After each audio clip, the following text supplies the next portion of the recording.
이제 우리의 새로운 도전은 경제에서의 민주주의입니다. 민주주의가 밥이고 밥이 민주주의가 되어야 합니다.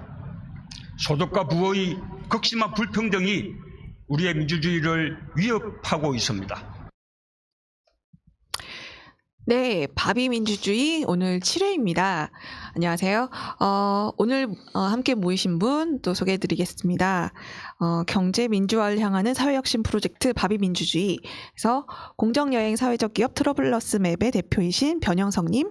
네, 안녕하세요. 네, 성공회대 협동조합 경영학과 계시는 김하씨님. 네, 안녕하세요. 네, 시민사회단체 연대회의 사무처장님 이승우님. 안녕하세요. 안녕하세요. 네, 저는 철도노조 대역국장 김승아입니다. 그 저희 회사 이름이요. 네. 트래블러스 맵입니다. 트러블러스 맵이 아니고요. 아, 죄송해요. 제 발음이 보통 다 저희 회사를 트래블러스. 트러블이라고. 문제지 말로. 네, 트래블러스. 내용적으로 트러블러스 아니에요? 아니 근데 여행의 어원이 트러블인 건 맞아요. 아, 진짜요? 네, 아. 처음에 옛날에 여행하는 건 되게 어려운 일이었기 때문에 그렇긴 하네요. 그거 트래비스라는 기원에서 시작해가지고 트러블 이렇게 나갔던 거라고. 그럼 어차피 그 하더라고요. 트러블을 그렇다고. 찾아간다는. 네, 그렇다고. 아, 죄송합니다. 회사에, 네. 트러블을 통해 트러블을 해결하는. 네, 맞습니다. 네. 아유, 훌륭하시네. 트러블런 저죠, 저. 자꾸 문제. 아닙니다. 네. 근데 이승우님이 댓글을 읽으셨다고요. 근데 네, 뭐 네. 다들 전문가 다운 얘기를 원한다라는 얘기를 하셔가지고 다시 한번 그래서 제가 딱 이렇게 우리 이력을 좀 불러드렸어요. 이렇게 사회적 기업 운영하시는 대표님이시고요. 이제 학생이시고요. 시민단체 계시고요. 트러블러. 네.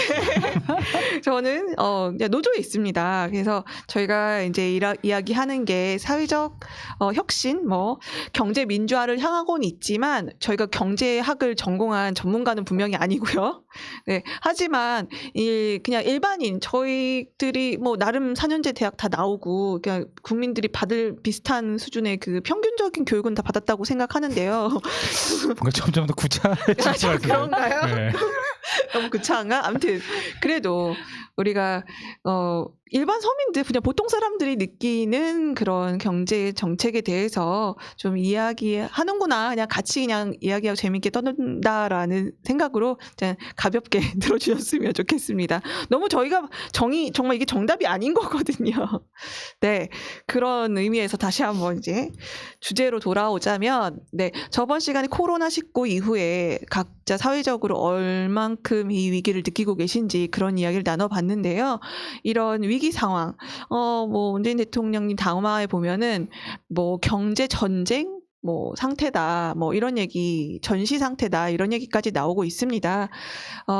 그런 상황에서 그런 정부가 내놓은 정책들이 어떤 것이 있는지, 어떻게 흘러가고 있는지 좀 얘기를 좀 더 이야기를 나누고자 해요. 사실 그동안은 뭐 국민 재난소득 해서 뭐 70%를 주네, 100%를 주네, 이것이 좀 사회 이슈를 다 먹고 있어서 또 다른 이야기가 나오기가 어려웠는데 이제 슬슬 구체적인 정책을 수립하고 하는 과정에 있거든요. 그래서 지금 보이는 정부가 내세우고 있는 경제 정책들 어떤 게 있는지, 그리고 어떻게 생각하시는지 한번 이야기를 나눠보도록 하겠습니다. 네, 보셨나요? 요즘에 어떤 이야기를 나누고 있는지 경제적으로? 사실 지금 제가 본 거는 지난 4월 27일 경제중대본 1차 회의가 있었어요. 그때 이제 기획재정부 1차관이 경제 역할을 담당해서 이제 질본에서 브리핑 하듯이 이제 일주일에 한 번씩 경제중대본 정례 브리핑을 운영하겠다라고 얘기를 하고, 그러면서 나오는 그 대책이 두 가지가 있는데, 하나가 소상공인 2차 금융지원 프로그램 세부 추진 계획을 뭐 만들겠다 뭐 하는 거고, 두 번째가 코로나19 대응 및 경제 활력 제고를 위해서 10대 산업 분야 규제 혁신 방안을 만든다라고 해서, 사실은 규제 완화가 거의 핵심 골자였어요. 그런 걸 보고선 사실은 조금 우려스러운 목소리들이 좀 나오고 있거든요. 이런 보셨나요? 저도 좀 되게 우려가 좀 많이 된다. 그러니까 개인적으로는 문재인 대통령의 성공을 매우 바라는 입장에서도 이 정도 수준 혹은 이 정도 내용으로 코로나19 이후의 사회를 대비하려고 하는 건가? 제가 이제 그 여러 그 정부 정책들이 입안되거나 하는 자문이나 그런 위원회나 이런 등등에도 좀 많이 가보는데요. 네.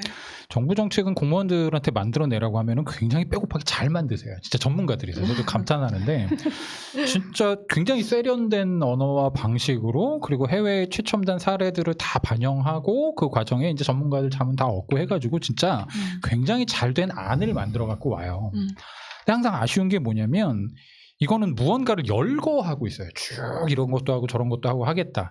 그리고 그 열거된 각각에 대해서 성과 지표들이 나오는데 그래서 이게 뭘 하려고 하는 건지를 이제 회의가 끝나고 나서 유추를 해서 이제 설명해 내가 어느 회의에 갔는데 그 회의에서 이런 걸 했어요. 얘기할 때 그 핵심을 찾을 수가 없는 경우들이 대단히 많거든요. 그리고 그게 뭐냐면 문제 본질을 안 건드린 거예요. 말하자면은. 그럴 때 다른 사람들한테 가서 설명할 게 아주 지엽적인 것들밖에 안 생기거든요. 근데 저는 이전까지의 대응책들은 긴급하게 그냥 해야 되는 것들이니까 그것을 해내는 과정이었고 잘했다라고 보는데 그러면 진짜 코로나19 이후의 사회에 대한 전망과 비전이 이 수준인가? 규제 개혁하고 디지털 뉴딜을 하겠다 이런 거가 네. 이제 주 그림으로 나와 있어요. 저도 굉장히 뜬금없는 거죠. 이게 뭐지? 혁신을 하면 규제 혁신을 하면 뭐가 달라지고 디지털 뉴딜이란 게 뭐지 대체? 저도 이제 그런 질문을 기본적으로는 가지게 되더라고요. 네. 김하씨님 어떻게 보셨어요? 이런 정책에 대해서? 저도 뭐 비슷한 생각인데요. 지금 변 선생님하고.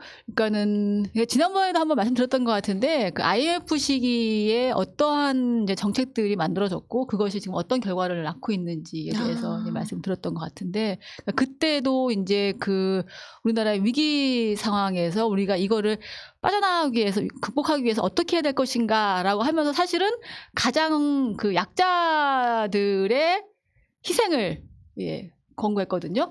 그러한 것이 자칫 잘못하면 지금도 나타날 수 있는 게 아닌가라고 하는 생각이 드는 게 이제 지금 그 나왔던 그런 여러 가지 얘기들이 그러니까 주로 규제를 완화하는 뭐 그런 것이고 뭐 사실 당연히 기업이 있어야지 일자리도 있는 것이지만은 기업에 대한 굉장히 많은 지원이 있는 것과 대비돼서 이제 이 실제로 일자리를 잃어버리고 당장에 생계가 부족한 사람들에 대한 지원은 굉장히 금액이 작거든요.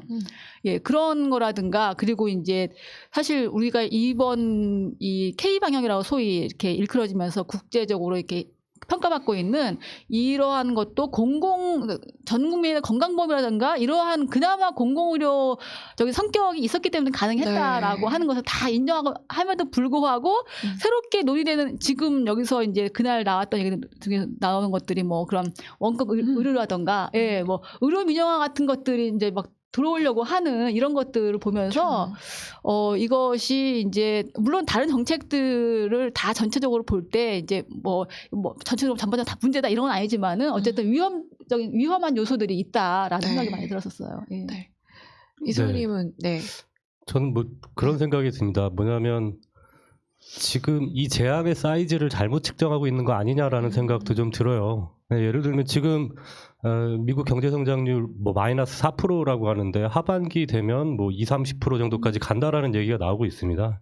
그러니까 세계대공황 이래로 미국발 금융 위기 사태 때에도 그 정도까지 가지는 않았거든요. 근데 미국의 경제 상황이 악화된다는 것이 의미하는 게 뭔지는 다들 잘 아실 거예요. 이건 전 세계적으로 그런 재앙이 있을 거고 이거는 뭐냐면 기존의 시스템을 완벽하게 바꿔야 한다라고 하는 사인이라고 저는 생각을 해요. 예를 들면 말씀하셨지만 IMF 때 말씀도 좀 해주셨는데요. 얼마 전에 기간산업 40조 지원 관련한 것이 정부 안이 나왔었죠. 그래서 이제 고용 유지를 조건으로 이제 그 40조를 지원을 하는 것으로 나왔는데 이게 국회를 통과하면서 고용 유지 조항이 없어졌어요. 일정 정도 수준 유지 뭐 이런 정도로 굉장히 뭉툭하게 변했는데요. 저는 이제 이런 부분이라고 생각을 해요. 규제 완화도 사실은 마찬가지죠. 규제 완화를 한다고 했을 때 가장 큰 득이 될 영역은 아마 기업을 하는 분들일 것 같다는 생각이 듭니다. IMF 때 어땠습니까? 이게 이제 대마불사 같은 거죠. 큰 거 남겨놓고 작은 것들은 뭐 감수해야 된다라고 하는 건데요. 저는 이 지점에 있어서 정부가 그리고 국회가 사실은 정부안이 국회를 통과하면서 이상하게 변하게 되는 케이스들도 굉장히 많잖아요. 사실은 그렇죠. 뭐 이런 말씀 드리기 뭐하지만 연동형 비례대표제 같은 거 대표적이지 않습니까? 기존의 취지하고는 완벽하게 다른 제도로 안착이 될지 안 될지는 모르겠지만 그래서 저는 아예 이 지금 상황에 대한 진단을 좀 전체적으로 다시 해봐야 되는 거 아닐까 이런 생각이 좀 듭니다. 일단 기본적으로 방역은 굉장히 잘했다고 봐요.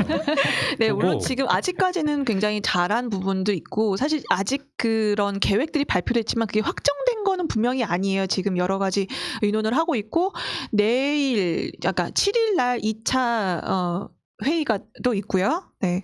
그런데 이제 사실 좀 이런 위험한 그 징후랄까요? 이런 규제 개혁과 뭔가 세대와 그 코로나19 경제 대책과는 조금 약간 공공을 중시하는 그런 방향과 역행하는 그런 사인을 많이 본 게 사실 지난번에 2차 추경이 있었지 않습니까? 근데 그때 이제 같이 통과가 된 게 인터넷 은행법 그리고 산업은행법 개정을 묶음으로 해가지고 이거를 딱 같이 하지 않으면 안 하겠다 해가지고 사실 인터넷 은행법에 대한 개정을 되면서 대주주의 적격성 심사 요건에서 공정거래법 위반 전력을 완화를 했어요. 그래서 KT가 K뱅크의 대주주가 될 수 있도록 허용을 해줬죠.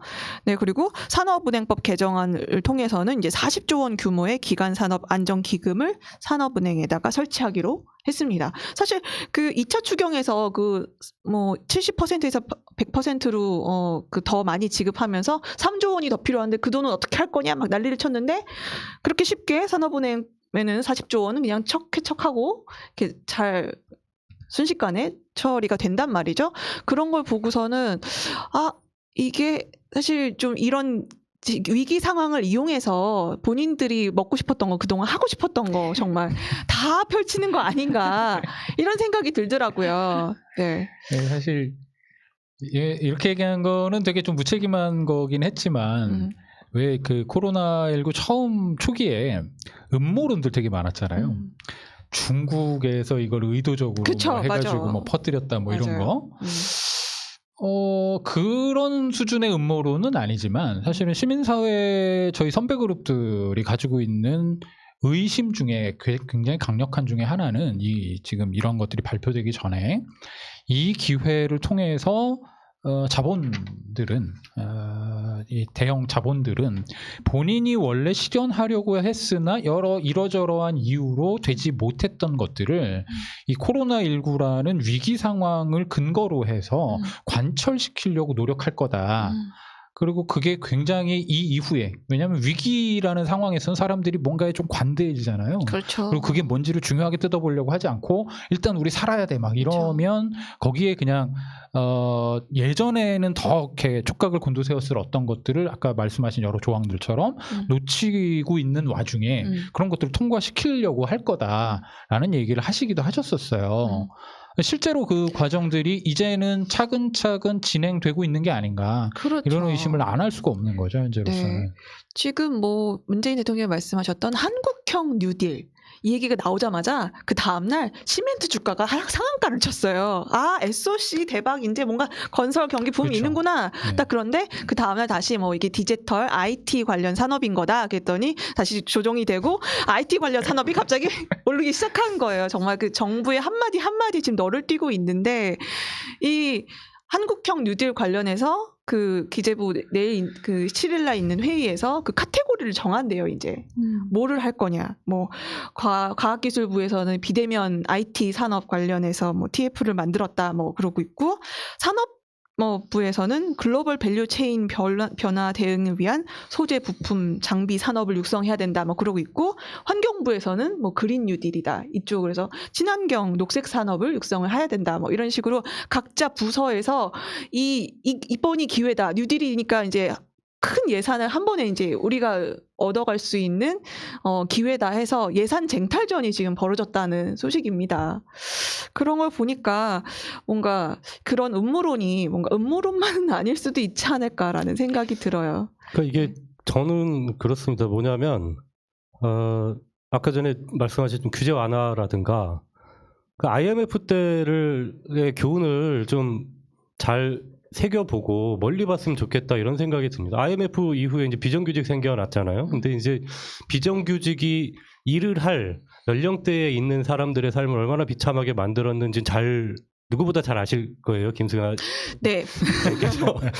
네, 그런 것뿐만 아니라 바로 이제 경제 위기 얘기 나오니까 이제 경총회에서는 뭐 노동 유연성 얘기 나옵니다. 네, 바로. 좀 길게 봐야 될 필요가 있겠다라는 생각이 좀 들어요. 그래서 그 IMF라는 좋은 사인이 있었습니다. 그리고 그때에 우리가 어떻게 했었는지 아까 변영석 선생님이 말씀하셨지만 급할 때는 그냥 막 하거든요. 일단 먹고 살고 봐야 되니까. 그런데 결국은 그 고통은 또다시 고스란히 국민들에게 전가되는 것이기 때문에 정부에서도 조금 먼 안목을 가지고 계획을 좀 내놨으면 좋겠다 이런 생각이 좀 듭니다.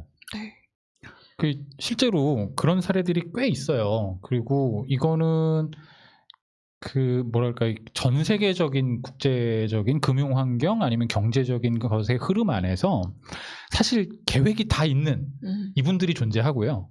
계획이 전혀 없는 분들이 존재하는 거죠. 계획이 있는 분들은 굉장히 의도적으로 어떤 종류의 위기 상황을 만들어내기도 하고요. 그들 용어로는 양털깎기라 그래요. 말하자면 이제 쭉 잘 키우는 거예요. 막 먹이도 주고 뭐 거품도 끼우고 해가지고 키워요. 그다음에 어느 순간 위기를 만든 다음에 싹 깎아내 버리는 거죠. 금융자분들이 할 수 있는 일이에요. 이게 이제 예전에 여러 그 IMF도 그 시도 중에 하나고요. IMF가 전 세계적으로의 뭐 이런 깎기들도 있었지만 어떤 의미에서는 제3세계 국가들 중에 신흥 이제 개발 국가들 중에서 잘 나가던 데들을 타겟으로 해서 거기에 금융 시스템을 붕괴시키는 방식으로 해서 여기에 많은 자산들을 몰수해 가거든요. 사가는데 한국은 예외적으로 불가능하긴 했어요. 물론 그럼에도 불구하고 노동 유연성이나 막 이런 것들이 작동되도록 하기는 하였으나 그리고 많이 빼가기도 빼갔는데 근데 다른 나라들에 비하면 그런 종류의 위기를 만들어낸 다음에 먹어간 그런 것들에 비교하자면 대한민국은 굉장히 건강하게 지켜낸 나라라고 하더라고요. 그럼에도 불구하고 이게 작동한 논리는 위기를 만들어낸 다음에 그 위기에서 준비된 자들이 그 먹잇감들을 이 털들을 수집해가는 사람들이 있는 거죠. 이 위기를 누군가가 만들어낸 건 아닐 거예요. 그럴 수 있는 종류의 일은 아니지만 이런 위기 상황이 됐을 때 그러면 이런 상황과 조건들이 됐을 때 우리는 뭘 가지고 갈 거야라는 계획이 서 있는 사람들이 저는 매우 많이 존재하고 있다고 봅니다. 그 사람들이 움직이고 있는 거고 그 사람들이 이 기회를 통해서 뭔가를 구현해내려고 하고 있다. 이거는 그냥 사실이다, 음모론이 아니라 저는 그렇게 생각을 해요, 사실. 그렇죠.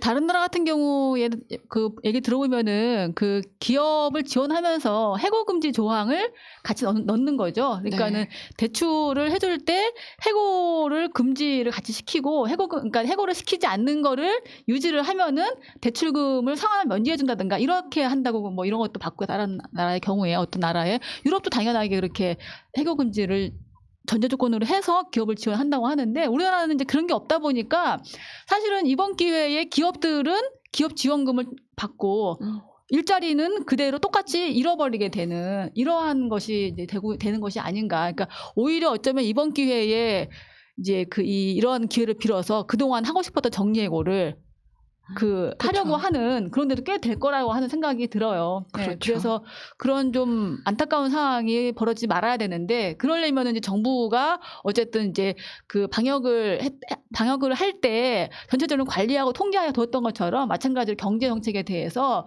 그러한 통제 권한을 지금은 좀 이렇게 가져야 되는 게 아닌가 이런 생각이 좀 듭니다. 네. 기업들이 해고를 하면서 이제 해고가 가능한 사유들이 몇 가지 있잖아요. 그 중에 이제 가장 많이 해당이 되는 게 긴박한 경영상의 이유거든요. 네. 아마 그 사유로 해고된 분들 굉장히 많을 겁니다. 그런데 지금 뭐 그거 걸면 안 되는 기업이 거의 없죠. 없을 거예요. 굉장히 긴박하다라고 이야기할 수 사실 있겠죠. 콜텍 사례 보면은 긴박한 경영상의 이유도 미래에 생길 것 같아서 그렇죠. 해고한다라는 얘기까지 끌어붙여서 판결을 냈잖아요. 저는 점차적으로 그 긴박한 경영상의 이유라고 하는 부분들도 조금 구체적으로 명시돼야 될 필요가 있다고 봅니다. 노동자들이 너무 많이 피해를 보는 사유이기 때문에요.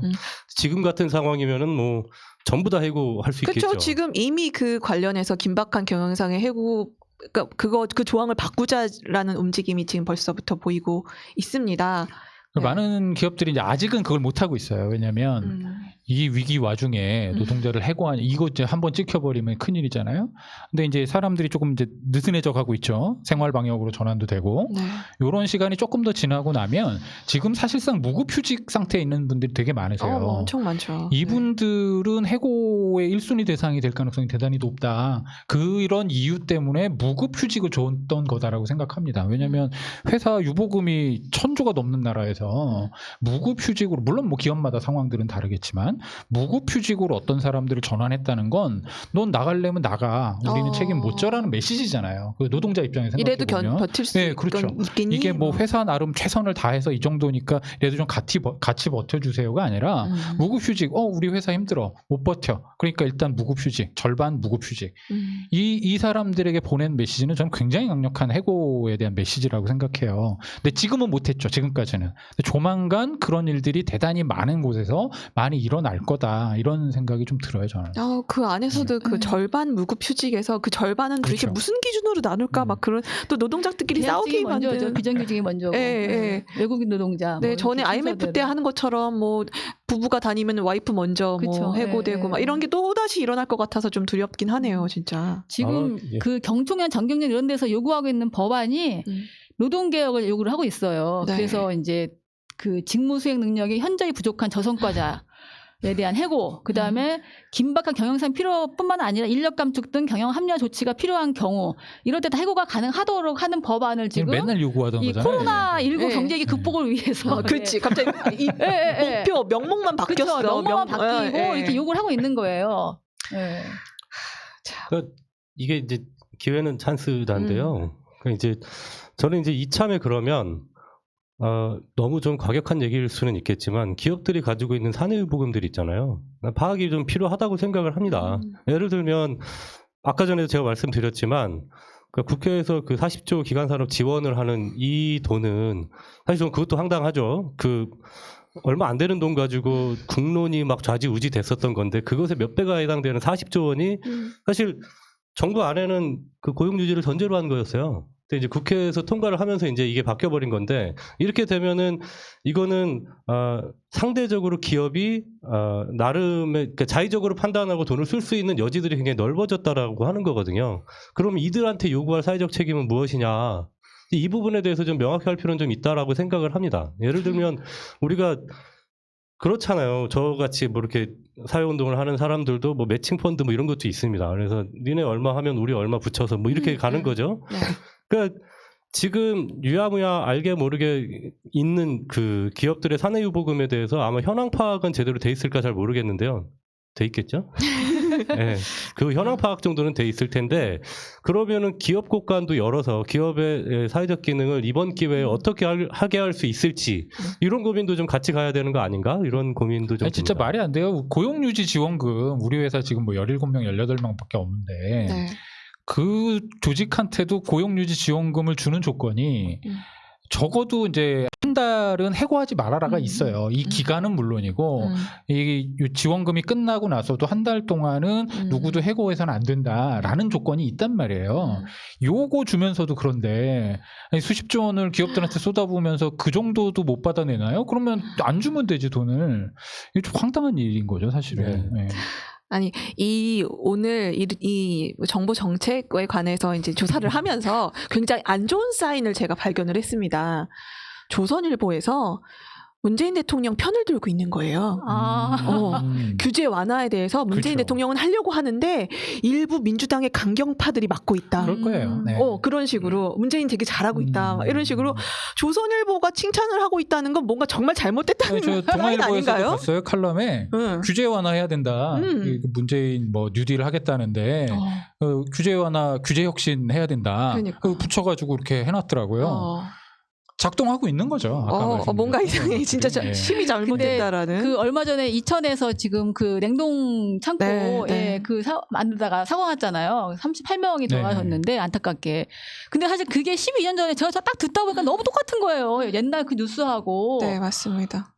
똑같은 지역에서 똑같은 비슷한 건물을 짓다가 비슷한 숫자의 노동자 돌아가셨는데 그때 그 관련 이제 그 법안을 강화하려고 하는 법안이 국회에 올라갔는데 통과가 안 된 거죠 지금까지. 네. 그러니까 그런 법안 하나를 통과시키는데 12년이 걸려서 똑같은 사고가 난다면 다시 그 법안을 뒤적거리고 있을 텐데 지금. 맞습니다. 네, 그런 거잖아요. 근데 이제 기업의 규제를 완화하는 거는 사실 너무 손쉽게 그냥 아무도 모르는 사이에 그냥 이렇게 무더기 법안 통과할 때 거기 끼어서 통과되고 막 이런 거잖아요. 그러니까 그게 정말 너무너무 이해할 수가 없어요. 네, 다시금 그래서 중대재해기업처벌법 입법 발의가 운동을 하고 있어요. 사실 입법 발의된 것도 아니고 운동을 하고 있어요. 지금 그게 다시 한번 이렇게 해야 된다. 그렇죠. 그러는데 지금 이렇게 사고가 갑자기 확 나서 이제는 원칙 뭐 책임져야 된다라는 얘기는 하고 있는데 이게 대자들도 모르는 그러니까요. 거예요. 네. 그러니까 이게 그런 거예요. 예를 들면은 위기적인 상황에서 기업들을 지원하거나 이런 거에는 굉장히 적극적인,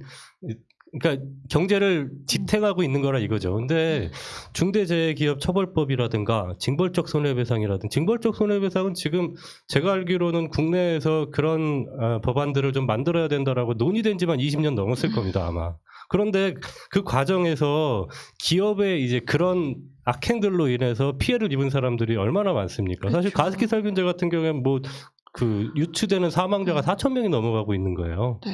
근데 이제 차제에, 그러니까 제가 늘 말씀을 드렸었던 게 뭐냐면 코로나19라고 하는 것이 주는 사인이라는 건 경제뿐만 아니라 그러니까 모든 시스템 자체에 대한 재고민이 필요하다. 요즘 그런 얘기 많이 합니다. 사람들이 코로나19 이전으로 빨리 돌아가야 된다라는 이야기가 나오니까 아니 그게 굳이 이전으로 돌아가야 되느냐. 코로나19 이전으로 돌아갔을 때 우리가 맞았었던 위기 상황을 코로나19 이후에는 좀 다른 방식으로 살아가는 이런 전환이 필요한 시점이다라는 얘기들이 심심치 않게 많이 나오고 있는데 제가 봤을 때에는 지금 정부 정책이라든가 혹은 국회에서 논의되고 있는 것들이 그 이전에 있었던 어떤 것들하고 크게 다르지 않다라고 하는 것에 잘하고 계시지만 좀 고민은 좀 많이 듭니다. 이게 맞는 걸까? 저는 이제 이렇게 돼 가는 맥락들이 어디서 생긴다고 보냐면요. 저는 우리가 굉장히 심각한 고민을 해야 되는 시점이라고 보는데요. 그게 뭐냐면 코로나19는 왜 생겼지 하는 거에 대한 질문이기도 해요. 왜냐하면 이건 코로나 이후의 사회에 대한 뭔가 대응책이잖아요. 그러면 코로나19와 같은 이런 팬데믹을 일으키는 질병 만들어졌을 때 그것을 방역하는 것도 굉장히 중요하지만 이건 왜 생겼지? 이건 정상적인 건가?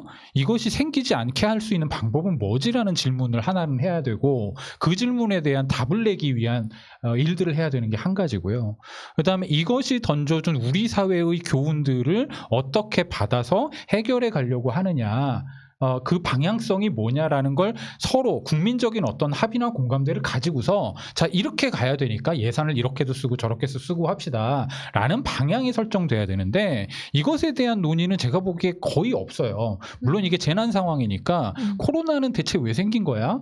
라는 질문에 대해서 누가 막 진지하게 파고 들어가긴 쉽지는 않았죠. 하지만 그 질문을 해야 된다고 보고요. 그것을 하기 위한 방법이 뭐냐에 대한 안을 내야 되는 거고 여기서 나왔을 때 그럼 우리 사회는 앞으로도 이런 팬데믹 상황이 더 자주 올 수도 있는데 그럴 때 우리 사회는 어떤 방향으로 나아가야 되느냐를 정리해야 된다는 거죠.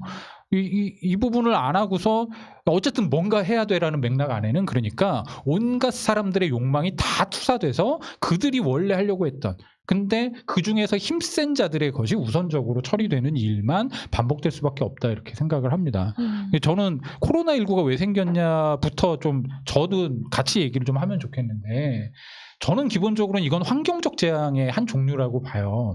왜 코로나19랑 기후변화랑 그런 무슨 상관이야? 이걸 조금 정리해 놓은 분들이 있더라고요. 보니까 하나는 일단 이 인간들의 면역 체계가 대단히 약화된 거예요. 왜 아이들 보면 아토피성 맞아요. 이런 질환들 굉장히 많잖아요. 네. 그건 사실은 면역 체계가 굉장히 약화되면서 거꾸로 나타나는 부산물이거든요. 그럼 면역 체계가 왜 약화됐느냐? 굉장히 많은 독극물 내지는 화학물들을 다 우리 몸 안에 누적해 있고 그런 것들의 발현 효과로 이렇게 돼 있어요. 그러니까 사실은 지난 기간 동안 우리가 해왔던 많은 활동들이 생명체에 굉장히 치명적인 많은 물질들을 이미 몸과 생태계 안에 뿌려놓고 있고 이런 것의 결과가 면역력을 낮게 만들었다라는 게 하나고요.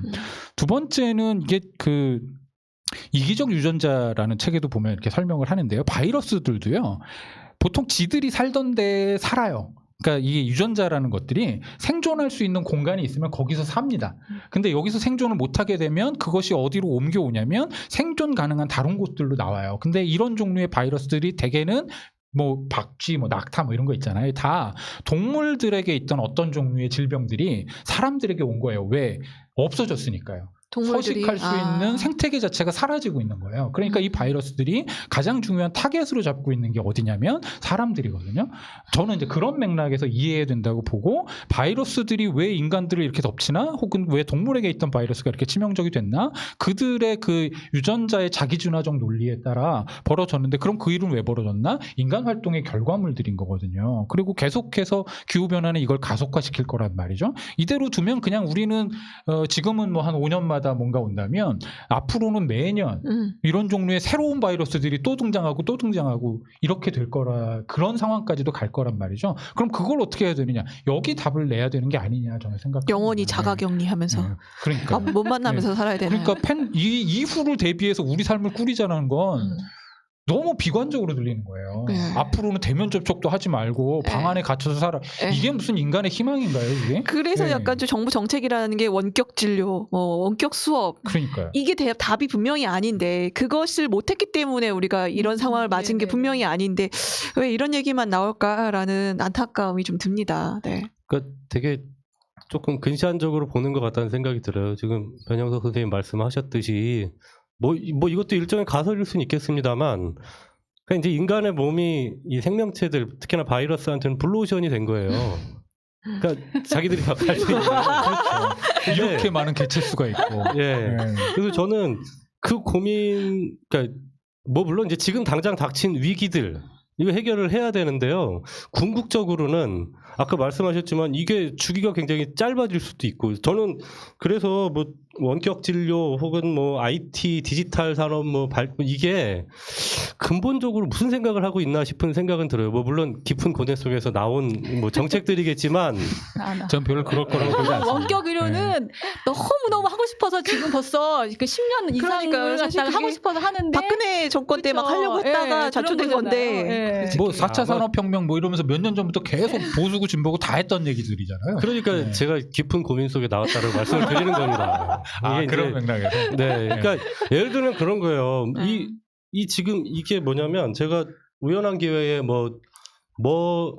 전자 뭐 이런데 S 뭐 이런 분 거기 다니는 분하고 이야기를 하는데 저는 이제 그런 얘기를 계속 했었던 거죠. 공공병원을 확충해야 되고 공공병원에서 병상을 확보해야 되고 여기서 일할 의사들을 육성하는 뭐 공공의대를 만든다든가 이렇게 가야 하고 뭐 혹은 의료계에서 계속 주장해 왔었던 주치의 제도 같은 거 있잖아요. 원격 진료가 아니라 예를 들면은 뭐 의사 하나에 환자가 뭐 10명, 15명 뭐 이런 식으로 정확한 규모는 모르겠습니다만 이래서 그러니까 정말 동네 병원이 활성화되고 그러니까 생활방역 체계가 꼭 이런 상황 안에서만 뭐 이루어지는 게 아니라 일상적으로 근데 이런 얘기를 하면은 그 원격 진료와 관련한 주장을 지속적으로 해왔었던 때 관계자들은 의료의 질을 얘기해요. 의료의 질을 얘기하고 그래서 지금이야말로 원격 진료나 이런 것들이 정말 현실화돼야 될 시점이 아니냐라는 말씀을 하십니다.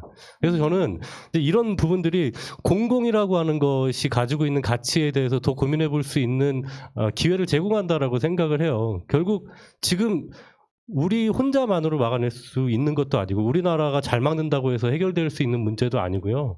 예를 들면 그런 거지 않습니까? 지금 이주민 같은 경우에도 결국은 행정의 기준으로 봤을 때 불법 체류 노동자들 있잖아요. 이런 분들 그러니까 이후에는 없겠습니까?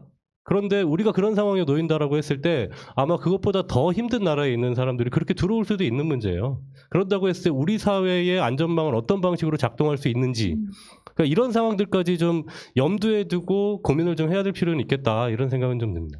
그게 이제 의료의 질이라고 하는 게 얼마만큼 이 훌륭한 의사가 저 멀리 떨어져 있는 뭐 거제도에 있는 사람하고 이 영상 통화를 해서 진료를 한다고 한들 이분이 거기 영상 통화를 애를 낳아 쓴 것도 아니잖아요, 그렇죠? 그럼요. 네, 명량 수술을 할 수 있는 것도 아니란 말이에요. 그러니까 의료의 질이 아무리 높다 한들 그 사람이 갖고 있는 지식이 원격으로 할 수 있는 게 하나도 없다고 할 때 과연 그 그게 원격 의료가 꼭 필요한 것인가? 그러니까 필요한 분야도 있겠죠. 그래서 이제 도입이 돼야 할 부분도 있겠지만은 실제로 뭐 애를 낳거나 명장 수술을 치료하거나 화상이라던가 다쳤을 때 기부세도 의사가 없다고 한다면 아무런 의미가 없는 거잖아요. 그렇죠. 네, 그래서 과연 지금 논의될 게 그것인가? 그리고 우리나라 원격 그 공공의료가 10%밖에 안 된다고 하더라고요. 네. 그 와중에 어쨌든 버텨낸 국민들의 거죠. 헌신과 네. 희생으로 버텨낸 것이 정말 다행인 건데 그럼 지금은 해야 될 거는 공공의료를 갖다가 확충하는 게 더 우선적인 과제가 아닐까 이런 생각이 듭니다. 네. 그 약간 그 영남의료원 같은 거 없애자고 주장했었던 분들과 그다음에 원격 진료는 없었잖아요. 그래서 결국. 진주의료원 그리고 원격 진료 이런 게 지금 도입돼야 할 시점이 아니냐라고 주장하는 분들이 묘하게 정치적 결은 비슷해요. 그럴 것 같았어요.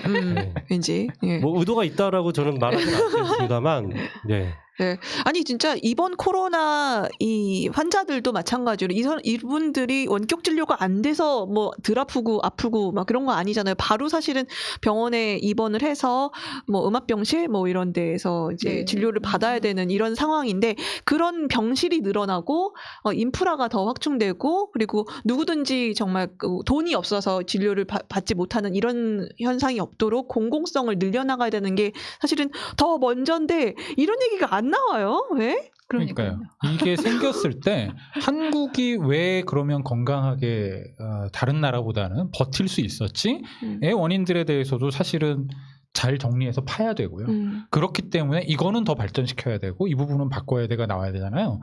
근데 여기는 없어요. 사실은 이렇게 버틸 수 있었던 건 지난 수십 년 동안 공공의료 체계를 굉장히 진화시켜 온 결과이기도 하잖아요. 물론 뭐 이 업계에 계신 분들은 다 그런 얘기들 많이 하시고 하시지만 그러면 그게 공공성 강화가 어떻게 된 거야? 사실은 의료 민영화라는 거하고 끊임없이 싸우면서 여기까지 온 거란 말이에요. 정치적으로 보자면은 이 얘기는 빼놓고 공공성을 강화한 것이 핵심이다라는 아젠다들이 설정이 돼야 되는데 그러면 앞으로도 공공성을 계속 강화하는 측면으로 가야겠구나라고 설명이 돼야 되는데 그게 아니고 뭔가 더 잘 할 수 있게 민간의 자율성을 규제를 풀어주세요 하는 맥락으로 가버린다는 거죠. 저는 이 진단부터 하자. 그러면 진짜 뭐냐 이거. 한국이 그렇게 잘할 수 있었던 건 뭐냐. 문재인 대통령이 잘했어요 말고 아주 실체적으로 그것이 뭐냐. 그리고 우리가 그걸 지키기 위해서 여태까지 무엇과 어떻게 싸워왔느냐. 저는 이런 거 하나하나 다시 좀 짚어봐야 될 필요들이 있다고 생각을 합니다. 그러니까 이게 아까 전에 음모론 말씀하셨는데요. 사실은 제가 그 영화 그거 있지 않습니까? 국가 부도의 날. 네. 거기에 보면은 유아인이 그렇게 외치잖아요. 저는 국가의 위기에 투자하겠다고. 근데 이제 지금도 그런 사람 되게 많죠. 그렇죠. 그러겠죠. 근데 뭐 잘할지는 모르겠어요. 투자를 잘할지는 모르겠는데 어쨌든 그러니까 그런 틈이 생긴다는 거예요. 근데 그 영화 전반부를 이렇게 쭉 보면 IMF가 터지기 이전 상황들 그리고 이제 그런 어떤 경제적 위기가 감지됐음에도 불구하고 그때 이제 그런 거죠. 구조조정이라든가 이런 것에 대한 욕망을 가지고 있었던 기업인들 그 경제 관료들 뭐 이런 사람들 노조를 와해시키는 것을 정말 바라고 있었던 세력들이 굉장히 기민하게 움직이면서 잘 은폐를 하잖아요. 지금 상황이 그렇다는 건 아닙니다. 아닌데 이걸 음모라고 치부해 버릴 만한 일인지 아니면 여태까지 어떤 경제적 흐름 안에서 분명히 존재해 왔었던 일이고 다시금 발생할 수 있는 일인지 이건 좀 분명하게 판단을 해볼 필요가 있겠다라는 생각을 합니다. 일부 그 경제 전문가들이 얘기하는 게 우리나라가 이제 경제가 물론 지금 이렇게 마이너스 성장을 하고 있지만은 다른 나라에 비해서 어쨌든 간에 좋은 편이고 그리고 이제 V자 반등이 예상된다라고 전망하는 사람들도 있어요. 근데 그 이유가 뭐냐면은 이제 그 우리나라가 제조업 기반이 유지되고 있기 때문이다라고 얘기를 하거든요. 그래서 그게 이제 예전에 우리나라가 경제가 선진국이 아니라고 하는 이유 중에 하나가 그런 IT라든가 이런 것들 산업 고도화가 좀 덜 됐다라고 하면서 제조업이 너무 국내에 많고 막 이런 것들을 얘기를 했었는데 오히려 그것이 지금은 그 코로나 위기 때 이제 뭐 마스크를 만들 수 있는 공장이 국내에 있었고 뭐 이런 것들이 오히려 우리한테 도움이 됐고 또 경제적으로도 다시 반등할 수 있는 기회가 되고 있다 뭐 이렇게 얘기를 하고 있던데 그러고 보면은 어쩌면 우리가 생각하는 그러한 여기서 지금 그 한국판 뉴딜에서 생각하는 4차 산업혁명을 활성화시키고 뭐 원격으로라든가 IT 기반 디지털 뭐 이런 것들을 자꾸 생각하는 게 잘못일 수도, 그러니까는 방향이 약간 좀 잘못된 것일 수도 있거든요. 지금의 산업 구조라는 이런 것들을 다시 한번 잘 검토를 해 보면서 어떤 산업을 육성시켜 할 것인가라든가 이런 것들은 조금 더 깊이 바라봐야 될 것 같아요. 저는 진짜 아까 얘기 듣고 굉장히 웃겼어요. 뉴딜을 하는데 네. 부처마다 안을 가져와라. 네. 이게 무슨 엽기적인 건가? 물론 7일날 싸운대요 이제. 네, 공무원들은 어, 맨날 그 짓 해요. 맞아. 예산을 얼마나 놓고 자, 다 안 들래. 그 중에 제일 잘한 데 줄 거야. 이건 해요. 근데 그거는 일반적인 목적성이 뚜렷하지 않은 예산을 두고 경쟁할 때 그건 가능하다고 봅니다. 그럼 그 중에 잘하는 데가 가져가야죠. 그거는. 근데 이게 뉴딜이라는 거는 이 사회의 어떤 문제들을 해결하기 위한 어디로 가야 되는데 거기가 어딘데를 누가 판단하며 어떻게 해서 그게 결정이 되느냐 하는 거예요. 이걸 그냥 그러면 부처들끼리 나눠 먹게 하면 되는 건가? 아까 그 디지털 그 뉴딜 얘기했잖아요. 전 진짜 어이가 없는데요. 저도 옛날에 IT 업계에 있었던 사람으로서 디지털은 일자리 창출을 못하는 산업이에요. 지금 가장 그렇죠. 중요한 게 경제 활성화를 하고 그중에 핵심이 소규모로 가장 큰 핵심이 가능하니까. 지금 지금 보면은 한 상반기 중에 한 100만 개 정도 일자리는 사라질 거다로 저는 봐요. 왜냐하면 GDP가 예측 대비로 한 5% 정도 내려갈 거니까. 그러면 100만 개 일자리가 사라지는 거거든요. 일자리가 제일 급해요. 그래서 정부도 돈 쏟아부어서 일자리 만들겠다고 그렇죠. 했잖아요. 그리고 그 일환으로 뉴딜로서 이걸 말한 거고 뉴딜의 어원도 그 1929년 대공황 이후에 그 미국의 GDP가 반으로 떨어져요. 56%인가로 떨어져요. 3년 만에. 그 상황에서 나왔던 게 뉴딜이에요. 그러니까 경제를 중흥시키는 굉장히 시급한 절박성을 가지고 시작을 했던 거거든요. 그 이름을 달았어요. 그런데 부처가 경쟁해가지고 사업 아이디어 내와 그 중에서 선택할 게 이게 무슨 방향성이지? 그때 뉴딜은 명확한 자기 방향성이 있었습니다. 그때 그래서 뉴딜 정책의 결과로 사회보장법이라던가 아니면 미국의 노동 관련 법들을 개정하면서 노동조합들이 활성화되기 위한 기반들을 만들어요. 이게 왜 그렇게 작동을 했냐면 이 가만 냅두면 여기서 폭동이 일어날 상황이거든요. 그러니까 가장 취약한 계층부터 시작해서 이 사람들에게 경제적인 기반을 만들어내는 게 이거의 목표여야 한다라는 게 명확했던 거예요. 그러니까 이걸 한 거죠. 근데 지금 뉴딜이 디지털이다 저런 종류의 얘기가 막 나올 수 있는 건 디지털 산업이 그 문재인 대통령이 일자리 막 중요하게 이렇게 얘기하면서요. 정리했던 통계 자료 중에 하나가 있는데요. 거기 보면은 이 10만 명당 매출액 10억 원당 고용 유발 개수라는 게 있어요. 앞쪽 전체는 다 서비스업이에요. 디지털 컴퓨터 이 분야는 어디쯤 있냐면요. 하위에서 두 번째인가 세 번째인데요. 이쪽은 10만 명당 25명이면요. 고용인원 10억 원당 25명이면 3명이에요. 3명. 근데 디지털에다 투자를 해가지고 이 상황에서 뭘 하겠다는 거지? 라는 건 정말 이해가 안 가요. 이게 대체 누구의 머리에서 나오는 거냐? 누구의 해석과 진단인 거냐? 정말 이건 동의가 안 되더라고요. 인스타그램 그러네요. 직원이 13명밖에 안 된다고 합니다. 아 진짜요? 네. 우와. 그러네요. 정말 저 그렇게 좀 약간 깊이까지는 생각을 못했었는데 정말 자동화되고 컴퓨터 전산화되고 그럴수록 사람의 필요성은 더 줄어드는 그렇죠. 산업인데 이걸 통해서 일자리를 만들겠다? 사실 뭐 앞뒤가 안 맞는 말이네요. 그러니까 전 국민을 개발자를 만들겠다는 거지. 그 불가능하잖아요. 개발자가 되는 건 불가능해요. 일단 되게 젊어야 되고요. 초등학교 때부터 요즘에는 다 그렇죠. 코딩 배우는데요. 되게 젊어야 되고 그 시한도 한 30대 초반 정도까지밖에 안 돼요. 계속 언어가 바뀌기 때문에. 배우고 싶기는 해요. 이제 좀 어렵습니다. 나도 이제 살아남겠다. 그래서 그러게. 이게 대체 무슨 발상인가? 저는 진짜 이해가 안 가더라고요. 저는 이렇게도 생각해봤어요. 그럼 이것의 결과로 나오게 될 일자리를 생각하는 건가? 말하자면은 무슨 뭐 우버나 이런 종류의 뭐 운전사라던가 배달하는 사람들이라던가 비정규직 무슨 뭐 일자리죠. 에어비앤비 숙소 플랫폼. 이런 걸 지금 이걸 통해서 이걸 만들어내겠다고 하는 건가? 근데 우리 그건 지난 시간에 막 얘기했었잖아요. 네. 근데 플랫폼 네. 산업도 사실은 이거 지원 대상의 카테고리에 포함이 돼 있어요. 그렇죠. 네. 그러니까 그거가 아니면 이 맥락을 도저히 생각을 할 수가 없어요, 저는. 저는 거기에 덧붙여서 말씀하신 저도 그런 생각을 했었던 거예요. 디지털로 하면 사람이 안 해도 된다는 건데 일자리 이거 어떡하지? 근데 이제 문제는 뭐냐면 비대면도 상당히 강조되는 네. 거더라고요. 맞아요. 그래서 비대면을 강조?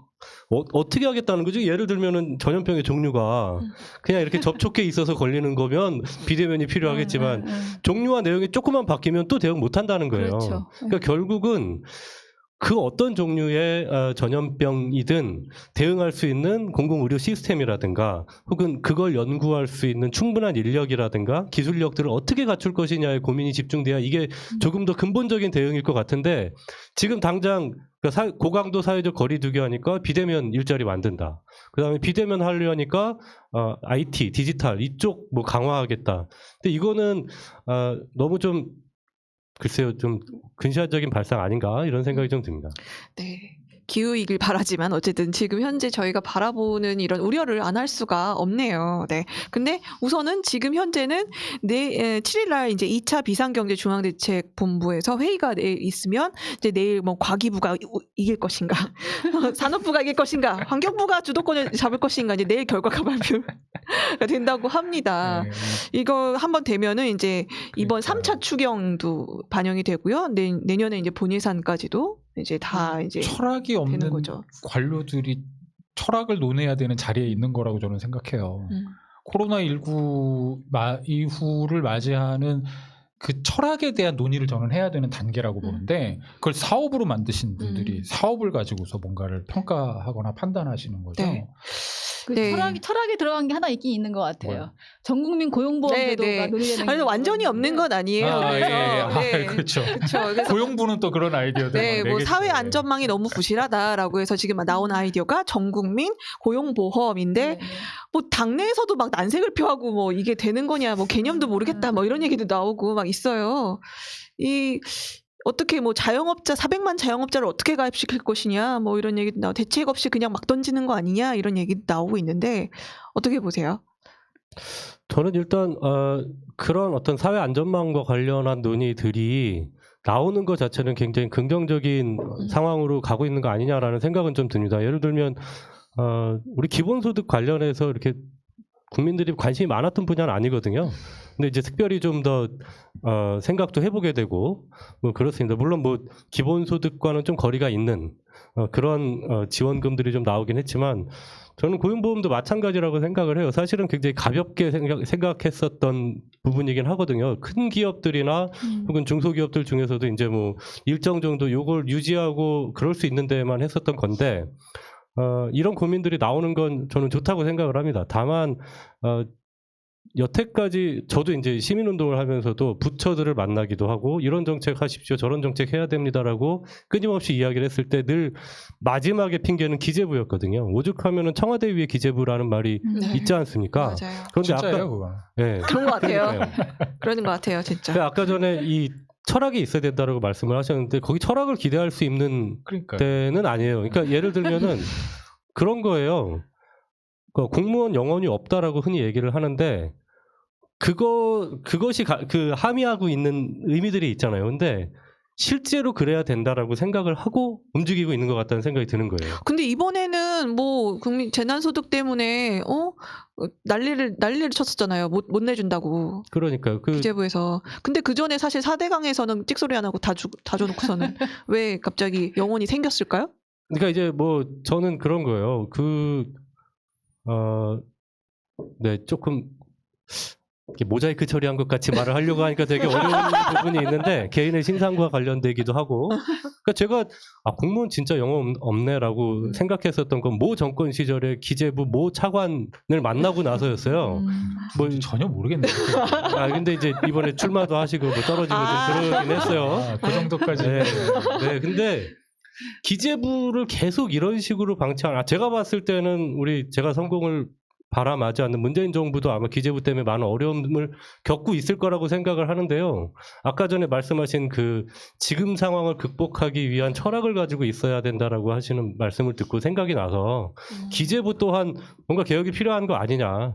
그러니까 전 국민이 고통 속에 신음하고 있는데 예산을 가지고 어떤 기사에서는 경제학자는 그런 평가를 내놓기도 하더라고요. 지금 그 국채를 한 200조 원은 더 발행해야 된다. 뭔 소리냐. 지금 이 상황 너무 만만하고 쉽게 보는 거 아니냐라는 얘기까지 나오고 있는데 예산, 절차, 법 이러고 있는 기재부 철학이 없는 척하면서 철학이 사실 있는 거죠. 확실한 네, 철학이 특히 있는 거죠. 굉장히 확실한 보수적인 자신만의- 가치들이 네, 네. 있고요. 그렇죠. 예. 이른바 뭐 시카고 학파 이렇게 대변되는 경제 네. 관료들이 주축을 이루고 있는 걸로 알고 있고 그분들이 쭉 자가증식해가지고 만들어낸 그 질서들이 있는 거죠. 그러니까 이분들 사고 논리에서는 예를 들어 그 미국판 뉴딜의 막 아이콘으로 있는 게 후보댐 이런 거잖아요.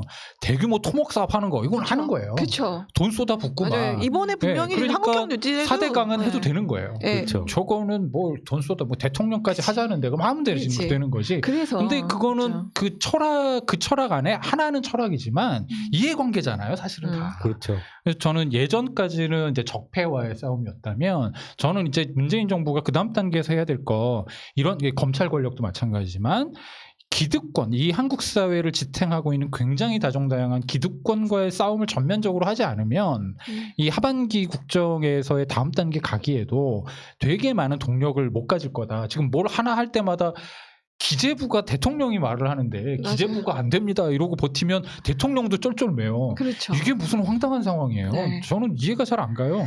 이거 타파하는데 무언가 네.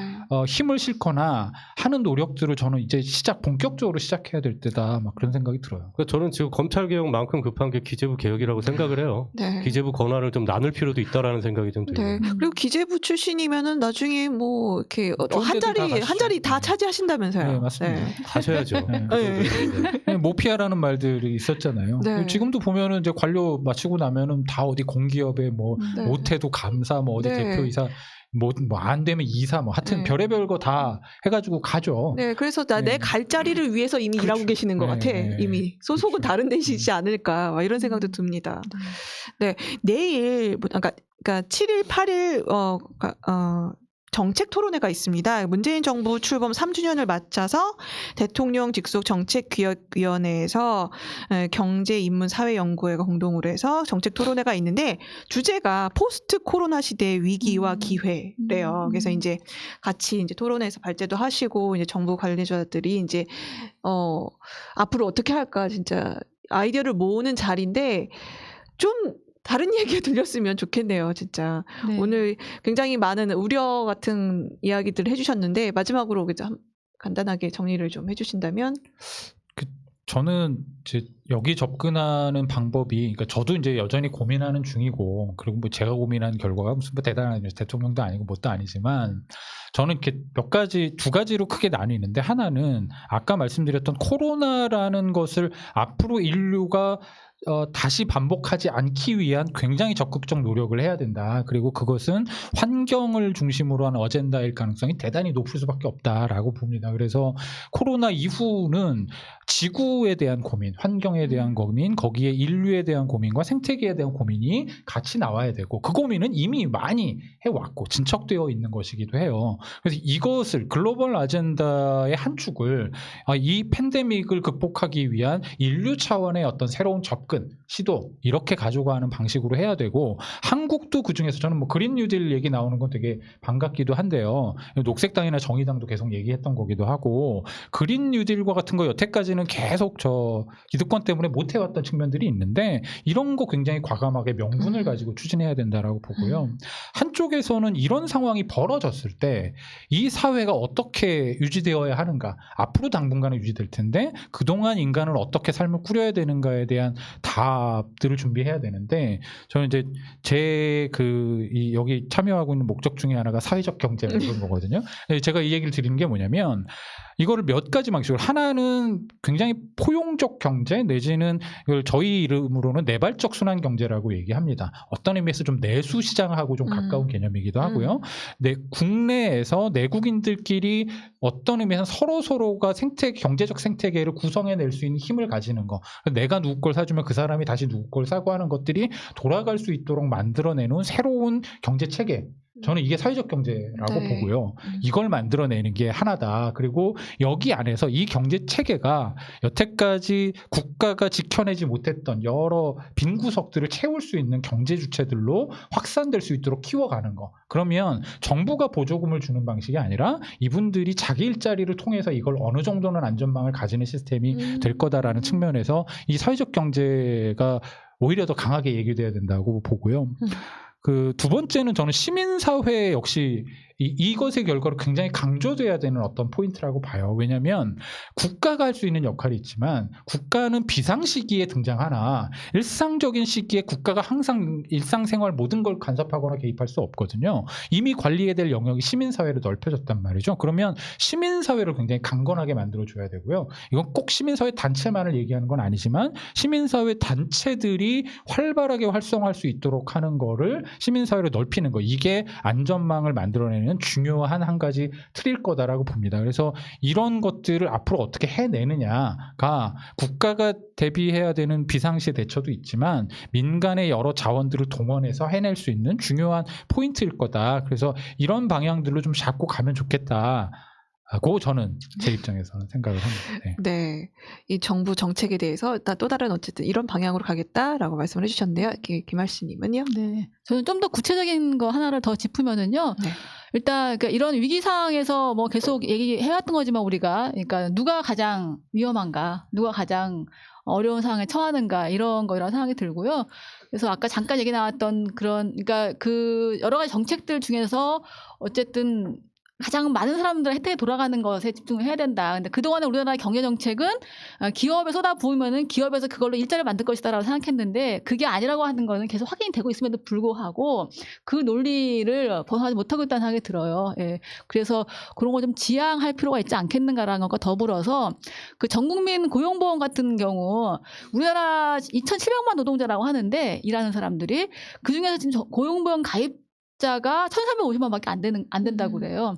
그런데 올해 그러니까 이번 재난 때 그 지원의 대부분은 고용보험을 가입한 대상 기업들과 그 대상들을 들이 기본적으로 지원 우선적으로 됐거든요. 물론 뭐 이렇게 프리랜서라든가 언급은 됐지만 사실상 지원이 별로 많지 않았던 거고 그래서 이런 것들을 막기 위해서는 전국민 고용보험 같은 것들을 좀 더 충분하게 논의를 해서 전체적으로 논의를 해서 설계할 필요가 있지 않겠는가. 더불어서 이렇게 비슷하게 그 많은 사람들을 보호할 수 있는 사회안전망을 촘촘하게 할 수 있는 공공의료 같은 것들을 강화하고 이러한 방향으로 정책을 좀 세웠으면 좋겠다라는 생각이 듭니다. 네, 공공성과 사회안전망 중요하죠. 네.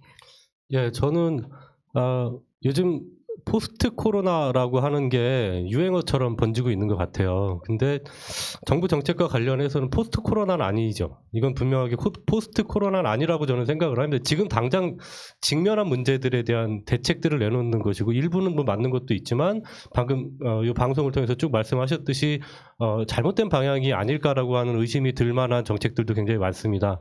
근데 제가 드리고 싶은 말씀은 결국 좀 이제 좀 분산을 해야 될 시점이 아니냐라는 생각에 쓸데없이 디지털 뭐 이런 거 하지 말고요. 예를 들면 지역 공동체를 어떻게 살릴 것인가, 지역 안에서 이런 어떤 사회 안전망이 어떻게 작동할 수 있을까에 대한 고민이 좀 시작돼야 된다라고 생각을 하고요. 지난 방송에서는 제가 인구 1,000만 이상이 더글더글 사는 서울에서 과연 어디로 피하면 제대로 안전할 수 있겠습니까라는 말씀을 좀 드렸었는데요. 결국 이 좁은 땅덩어리에 1,000만 이상이 더글더글하고 사는 건 이 안에 자본과 노동이 집약돼 있기 때문이라는 생각이 들거든요. 과거에 이제 노무현 대통령의 수도를 이전하려고 하는 계획이 좀 무산됐지만 저는 이런 것들이 꾸준히 시도돼야 된다고 생각을 합니다. 기후 위기 같은 경우도 일정 정도 그런 부분에 있어서 우리가 좀 해법을 찾을 수 있지 않을까 이런 생각이 들어요. 그래서 코로나19 사태를 맞이하면서 사람들이 조금 다르게 살아도 된다라고 하는 것에 대한 최소한의 공감은 생겼다고 생각을 합니다.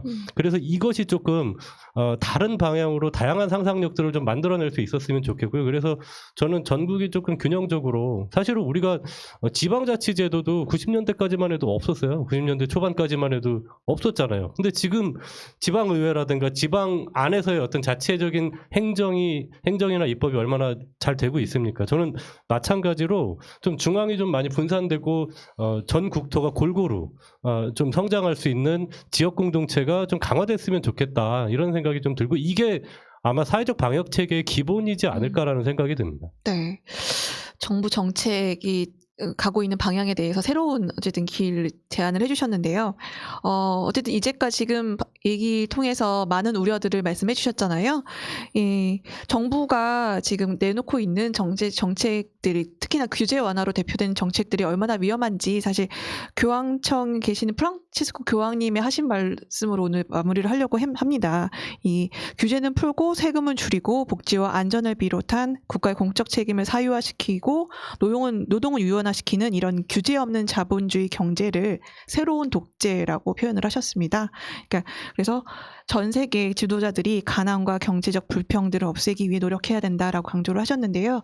지금 보여주는 정부의 정책에 우리가 얼마나 좀 우려를 하고 있는지 좀 생각해 주시고 지금 이제 정책들 많이 기획하고 이제 결정을 하는 시기인데요.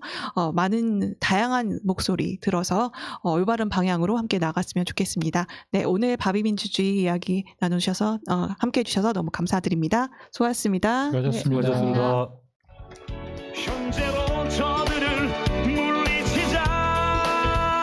바이러스에게는 마스크가 없다. 어서 가자 바이러스보다 먼저. 그러니 내일보다 먼저 가자.